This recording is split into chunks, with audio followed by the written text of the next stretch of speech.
I'm 73 years old, and I'm about to tell you something that might upset you. Everything you think you know about getting older is completely wrong. And the worst part, the people who should be telling you this, your parents, your teachers, society, they're either lying to you or they don't know themselves. You see, I spent the first 50 years of my life believing the same lies you probably believe right now. I thought I had it all figured out. I had the career, the house, the respect of my peers. But at 52, something happened that shattered everything I thought I knew. And what I discovered in the 21 years since then has completely changed how I see life, death, and everything in between. But before I tell you what happened, I need you to understand something. The reason I'm making this video isn't to impress you or to make myself feel wise. I'm making this because I'm running out of time and there are things you need to hear before it's too late. Not for me, for you. At 52, I had what doctors call a cardiac event. That's a fancy way of saying my heart tried to kill me. I was in a meeting discussing quarterly projections when suddenly the room started spinning. The next thing I remember is waking up in a hospital bed with tubes coming out of my arms and my wife crying in the corner. The doctor said I was lucky. I had just come face to face with my own mortality, and they called it luck. But you know what? They were right. Because lying in that hospital bed with nothing to do but think, I realized something terrifying. I had been living my entire life on autopilot. I wasn't really alive, I was just going through the motions, checking boxes, trying to meet everyone else's expectations. And here's the part that haunts me to this day. If I had died that day, if my heart had stopped permanently, what would I have left behind? A nice house? A retirement account? A collection of achievements that nobody would remember in 5 years? Let me tell you the biggest lie you're probably telling yourself right now. I have time. I'll do that later. When I'm older, I'll finally live the life I want. I see young people in their 20s, 30s, even 40s, and they're all saying the same thing. When I make more money, then I'll be happy. When I get that promotion, then I'll relax. When the kids are grown, then I'll travel. When I retire, then I'll finally do what I love.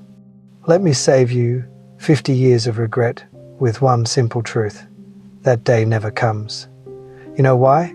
Because the goalposts keep moving. You get the promotion and suddenly you need the next one. You make more money and suddenly you need more money. You're always chasing something just out of reach, and before you know it, you're 70 years old, wondering where your life went. I did this. I spent 30 years climbing a ladder, only to realize when I got to the top that it was leaning against the wrong wall, and you can't climb back down and start over. Time doesn't work that way. Here's something nobody tells you when you're young. Success is a terrible goal. And I say this as someone who achieved everything I set out to achieve. I made partner at my firm, I bought the house, I had the respect of my colleagues. And you know what? None of it mattered. You achieve your goal, and for about 48 hours, you feel amazing. Then the feeling fades. You're back to baseline. Now you need a new goal, a bigger achievement, more validation. It's a hamster wheel. I had a friend who died 3 years ago at 68, worked 70-hour weeks his entire life, built a multi-million-dollar business, never took a real vacation, kept saying he'd slow down next year. Next year came and he had a stroke. At his funeral, his son said, "My father was a successful man, but I barely knew him." Is that the legacy you want? Your regrets won't be about the things you did wrong. They'll be about the things you didn't do at all. I don't lie awake at night thinking about failed business deals. Those don't matter. You know what keeps me up? The trip to Japan I never took because I was too busy. The relationship with my brother that I let deteriorate. The book I always wanted to write but never started. The time I didn't spend with my kids because I was working late. These things eat at you. the missed opportunities, the roads not taken, the love you didn't express, the risks you didn't take because you were afraid, the people you love, your parents, your siblings, your close friends. You think you have unlimited time with them. You don't. And one day, that time will run out. My father died when I was 45.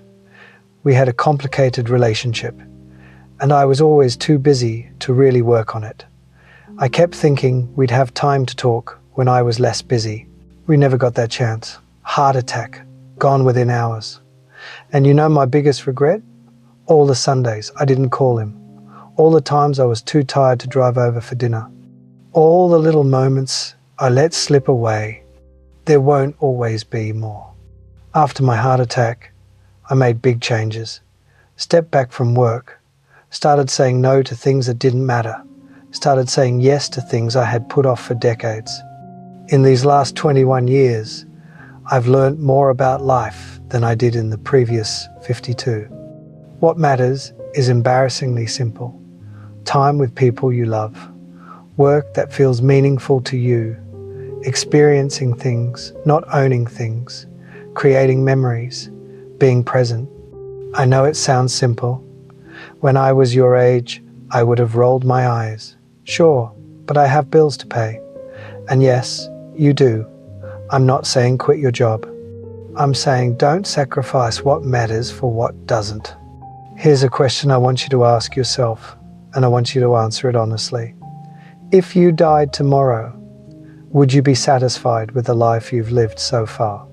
Not would people be impressed by your eulogy, not did you achieve enough, just would you be satisfied? If the answer is no, then what are you waiting for? What are you doing with your time that's so important that you're willing to gamble your one precious life on it? I'm 73 years old. I've been lucky enough to have good health since that heart attack. But every morning when I wake up, I'm aware that I'm on borrowed time. We all are, really. But most young people don't realize this. They think they're invincible. They think they have forever. You don't. I have grandchildren, 3 of them. And when I look at them, I see the same patterns I see in most young people today. They're stressed, they're anxious, they're chasing things that won't make them happy. They're making the same mistakes I made. And I try to tell them, I try to share what I've learned. But you know what? They don't really listen. Not because they're bad kids, but because they can't. They're living in the storm right now. They can't see the patterns yet. They think their situation is unique, that the old rules don't apply to them. That's why I'm making this video. Because maybe, just maybe, if enough people hear this message, someone will actually listen. Someone will make different choices. Someone will avoid the regrets that haunt people like me every single day. You're getting closer to death. Nobody likes to think about this.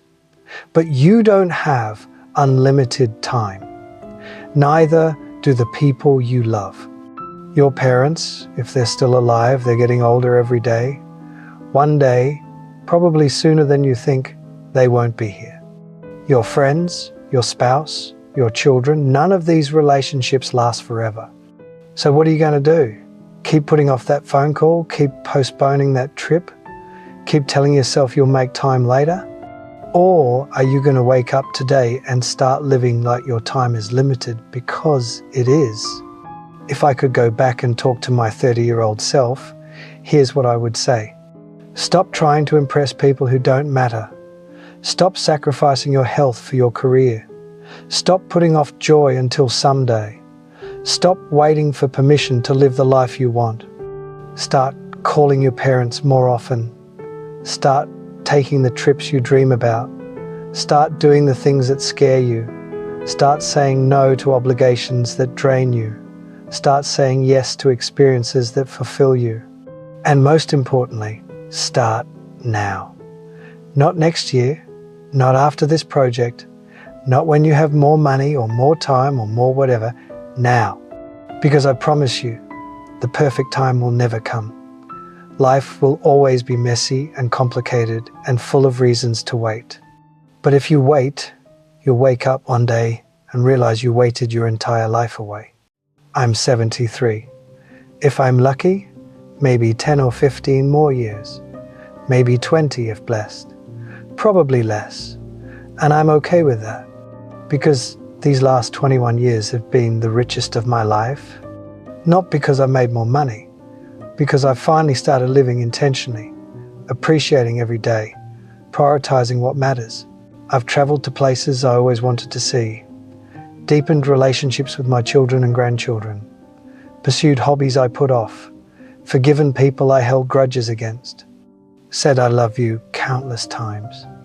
I'm happier now, at 73, with less time ahead than I was at 30, when I thought I had all the time in the world. That's the irony. When you understand time is limited, you start to actually live. You stop wasting it. You stop postponing joy. You start creating the right time. You have a choice. Right now, today. Keep living the way you're living, chasing success, putting off happiness, telling yourself you'll make time later. Or wake up. Realize time is running out faster than you think, and the life you're waiting to live needs to start now. I can't make this choice for you, but I can tell you, you don't want to be 73, looking back, wishing you made different choices. Don't waste 52 years figuring this out. Learn from my mistakes. Live intentionally. Prioritize what matters. Stop waiting for someday. Someday is today. It always has been.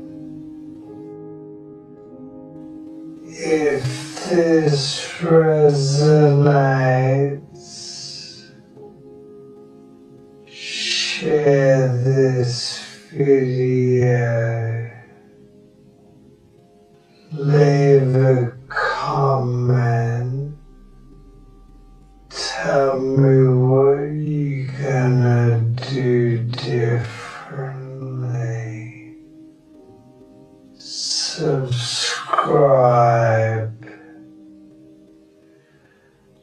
because I have more truths to share and not much time left. The clock is ticking. What are you gonna do